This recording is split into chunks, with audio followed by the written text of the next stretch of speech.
mentioned that you wrote a book about addiction and about your journey, and you have merged from that into really being a community leader and a leader in the field of addiction. Would you mind just sharing with us a little bit of maybe how you got there and what your focus is now within your current position? Right. Sure. Yeah. How I got there, that's a little bit more difficult. I'll start with what I'm doing now. So I'm just wrapping up a 3-year project that was focused on overdose prevention education. So the goal of the project was to really focus on overdose risk, particularly opioids. There's a really high rate of opioid use in British Columbia. So when we started the project initially, we really just wanted to focus on 2 things. The first thing being stigma reduction. So just what does the narrative look like around opioid use and misuse? What does overdose risk look like? And then to really just focus on women and to focus on Indigenous women. So that was kind of like our subset, because we have found that we, meaning the province of British Columbia, has found that lots of people use alone and are therefore at higher risk of overdosing alone and having nobody to help them. So we wanted to just set out to inquire how we could support women in active addiction or fairly new recovery, mitigate that risk of overdose, and then also just really hear from them why they're using alone and what kind of factors contribute to somebody's decision to say, I want to use in a space where no one can see me and or have awareness about it. And I initially had my theories, going in about what I was going to hear, and I was in no way prepared for the reaction that I got. Like it branched out into so many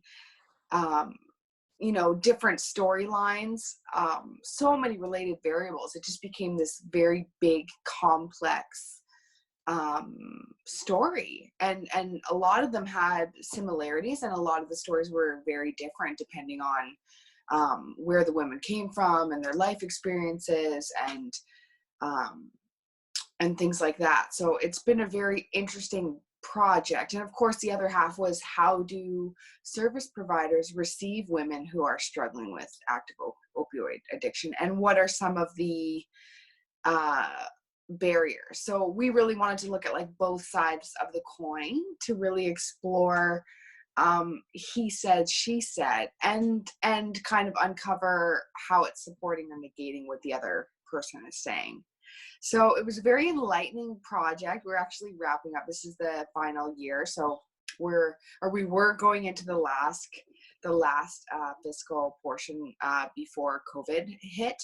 And so things have kind of slowed down in the meantime, but to really just work on like sustaining the project and what that looks like. How can we keep these kind of conversations going? How can we keep the research active and in the hands of the most, people who can do something with the information? So stakeholders in my province and people who work in the social service industry.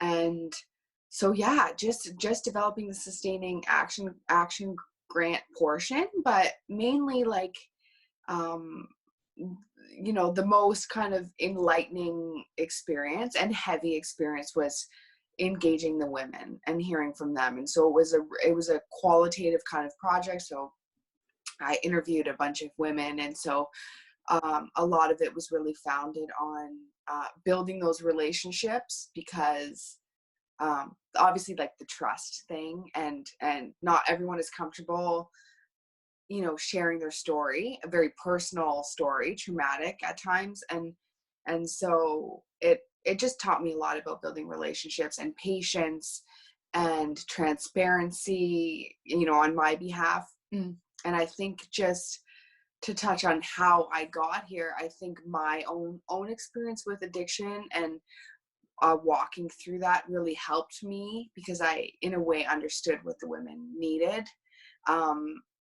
because I understood what I needed when I was in that phase of my life. So it kind of just all, jive together really well, I think, and I was able to get the information, that we were after, but also showing respect to the women and holding space for the women. So yeah, that's in a nutshell kind of what I've been up to the last 3 years with that aspect of my career. Wow, what an absolutely incredible job that you are doing.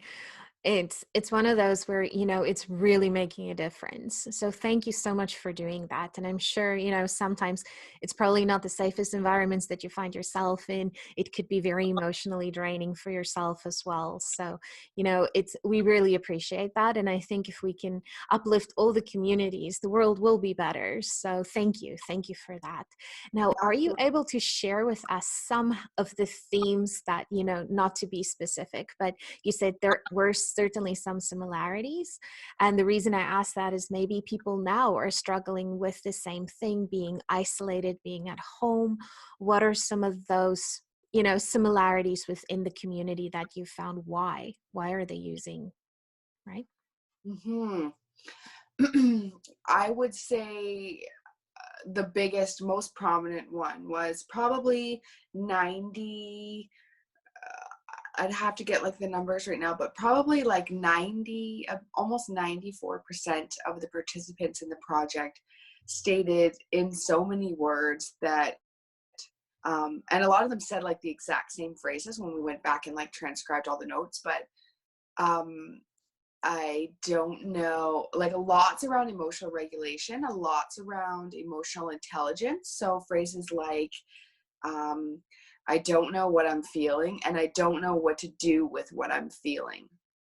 So that was like, yes, I totally get that, because I have been there. I am there, all the time. You have things come up and it's like, what is that? And sometimes we don't always have the awareness to even make that connection between I'm feeling something and it's ambiguous. But lots around that, lots around lack of life skills, lots around trauma and not knowing to do with trauma and not knowing what to do with the emotions that emerge from going through a traumatic experience. But I would say the biggest connecting, like number one, when I went through the data, number one thing was, I don't know what I'm feeling. I don't know what to do with what I'm feeling. So the only thing that I know is when I engage in, this behavior, I'm feeling relief, or I'm feeling numbness, or it's taking me out of that pain for a moment in time, which is so relatable, especially when we live in a culture that's really conducive to coping in socially acceptable ways. So, I mean, opioid use or heroin, use is not socially acceptable beyond that subgroup. I mean, if you're in that subgroup of people who are in active uh, opioid use, then obviously it's been normalized, in their group. But in the wider society, just drinking alcohol and those kinds of things, I mean, that's everywhere, and that's really, celebrated with death and weddings and births and graduations, and I mean, there's alcohol for everything. People turn to alcohol for everything. So lots of kind of marginalization there in the way that society views people who are using illicit drugs versus other substances. So important to just kind of think about that and how we feel about that. But and the reasoning behind that as well is an important question. Like, why is that okay and this is problematic? Like what are the factors there? I won't detail that for you, but that's, something for people to really chew on, really people that are exploring or who want to further explore the topic of how people cope. But yeah, emotional regulation, huge thing. Lots of the women that I engaged just didn't know what to do with what they were feeling. And so and in a lot of situations that kind of behavior had been modeled for them, by cousins or brothers or parents, or family friend that they looked up to, etc. So there was kind of that encouragement in the get-go, or some kind of a permission slip that was an okay method to take. Right. And that reminded me of in the old days where you had to hit your kids to sit still, it's no different. Like, you do what you or what the environment and but it's so fascinating. And I was thinking, what are some of these emotions? Or there specific emotions that was also a theme when you spoke to these women? Yes. Yeah. Just labeling emotions is a very tricky game, and so I don't want to upset anybody who's really versed in like Plutchik's work or anything like that. But I will say, lots of themes around guilt and shame coming up. Lots of guilt and shame for things they did or didn't do, or things they thought they were supposed to be but weren't.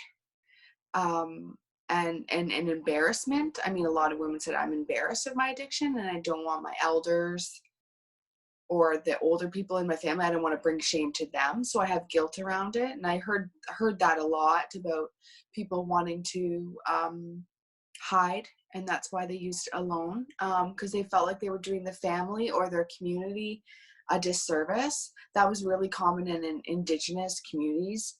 Lots of people who lived on and off reserve, but lots of Indigenous women said, I don't want to bring shame to my elders, which was kind of a commonality as well in, people that are not First Nations, said, I don't want my mom to find out because she'll be mad at me, or I don't want to upset my grandma because, I want to make her proud.